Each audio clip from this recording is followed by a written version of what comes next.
काँग्रेसचं तोंड फाटेपर्यंत कौतुक करताना जनाब संजय राऊत कुलगुरूंचा अपमान करतात, महाभारताचा अपमान करतायत.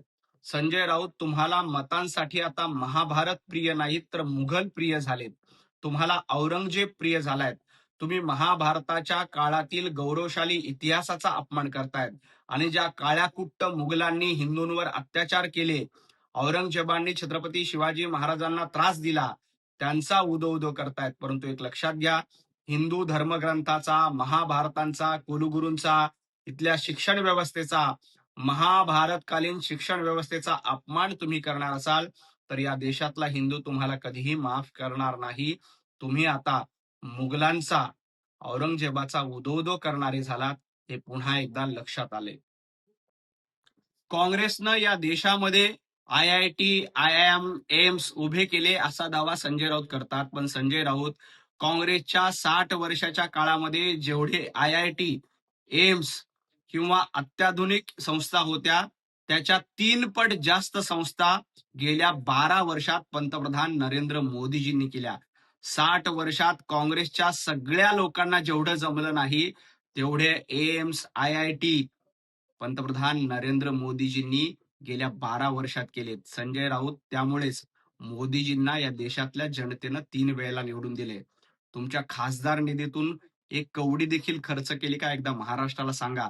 25 वर्ष तुम्ही राज्यसभेचे खासदार आहेत. एक संस्था उभी केली, एक चांगला रस्ता उभा केला, एक मैदान उभं केली, एक शाळा उभी केली, याचा आधी हिशोब द्या. पंतप्रधान नरेंद्र मोदीजींनी 12 वर्षामध्ये नवा भारत घडवलाय, तुम्हाला तो कळणार नाही. परीक्षेसाठी कडक कायदा करण्याची भूमिका मोदी सरकारनं घेतल्यानंतर संजय राऊतांच्या मात्र पोटामध्ये दुखतंय. ते म्हणतायत की कायद्याचा काय उपयोग होईल. संजय राऊत, तुम्हाला कायदा चालणार नाही, कारण तुम्हाला कायद्यानं चालायचं नाही. या देशामध्ये अराजकता निर्माण झाली पाहिजे, तरुणांची माथी भडकून हा देश पेटवला पाहिजे, एवढाच हेतू तुमचा आहे. त्यामुळं असा कायदा आल्यानंतर तरुणाई त्यांचं स्वागत करेल हे तुम्हाला नकोय. परंतु एक लक्षात घ्या, पंतप्रधान नरेंद्र मोदीजींच्या पाठीशी संपूर्ण देश उभा आहे आणि परीक्षेतल्या घोटाळ्याला रोखण्यासाठी हा कायदा आल्यानंतर तरुणाई आणि जेनझी देखील त्याचं स्वागत करेल. त्यामुळेच तुमची ही पोटदुखी सुरू आहे. संजय राऊत स्वतः मनकवडे असल्याचा दावा करतायत, पण संजय राऊत, तुम्ही कवडीमोल आहात, तुम्ही मनकवडे नाहीत. देवेंद्रजी फडणवीस जमादार आहेत, हवालदार आहेत का कमिशनर आहेत हे महाराष्ट्रातल्या जनतेनं ठरवलंय, म्हणून ते मुख्यमंत्री झालेत. महाराष्ट्रातील 14 कोटी जनतेचे आशीर्वाद देवाभाऊंच्या पाठीशी आहेत. तुमच्या पाठीशी कोण आहे? तुमचा नेता आणि तुम्ही हवालदार सुद्धा नाही, रायंदर झालात.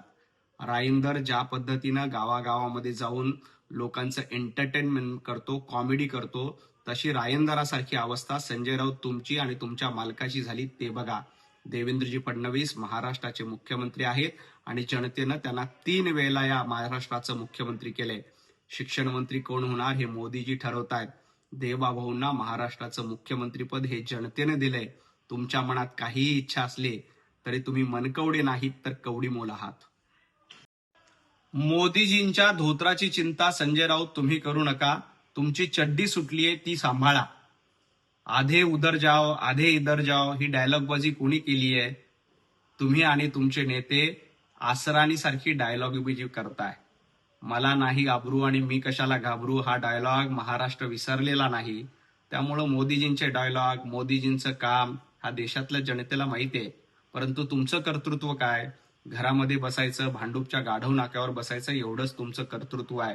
त्यामुळं आपली चड्डी सुटली त्याकडे बघा. जेनझी पंतप्रधान नरेंद्र मोदीजींच्या पाठीशी आहे आणि राहणार. बेगाने शादी में अब्दुल्ला दिवाना असल्याचं संजय राऊतांनी मान्य केलं. संजय राऊत, तुम्ही अब्दुल्ले आहात हे महाराष्ट्राने आधीच ओळखलं होतं. तुम्ही हिंदुत्ववाद सोडला, तुम्ही बाळासाहेब ठाकरे यांचे विचार सोडले आणि तुम्ही जनाब झालात. त्यामुळे तुम्हाला आता नमाज पठण स्पर्धा, अब्दुल्ले हे मान्य झालेलं आहे. परंतु एक लक्षात घ्यावा, या देशातील जनता पंतप्रधान नरेंद्र मोदीजींच्या पाठीशी आहे. तुम्ही हिंदुत्ववादाच्या पाठीशी खुरा सुपसला. त्यामुळं आता तुम्हाला वेगवेगळे वेश धारण करावे लागतात. कधी झुरळाचा वेश धारण करतायत, कधी हिरवा वेश धारण करतायत, किंवा कधी काँग्रेसच्या वळचणीला जाऊन काँग्रेसचं पांघरून आपल्या अंगावर पांघरतायत, परंतु या देशातल्या आणि महाराष्ट्रातल्या जनतेनं तुमची नौटंकी पूर्ण ओळखली. तुम्ही झुरळाचा वेश घ्या, काँग्रेसचा वेश घ्या, नाही तर हिरवा वेश धारण करा. तुम्हाला ही जनता आता तुमची दागा दाखवत राहील. तुम्हाला कधीही या देशातील जनता संधी देणार नाही, कारण तुम्ही अब्दुल्ले असल्याचं मान्य केले. परदेशामध्ये जाऊन भारताची बदनामी कोण करतंय हे एकदा संजय राऊतांनी राहुल गांधींना जाऊन विचारलं पाहिजे. ज्या पद्धतीनं राहुल गांधी सातत्यानं विदेशामध्ये जाऊन भारताची बदनामी करतात आणि महिनाभरातले 15 दिवस परदेशामध्ये जाऊन राहतात, त्याबद्दल आधी राहुल गांधींना जाब विचारा.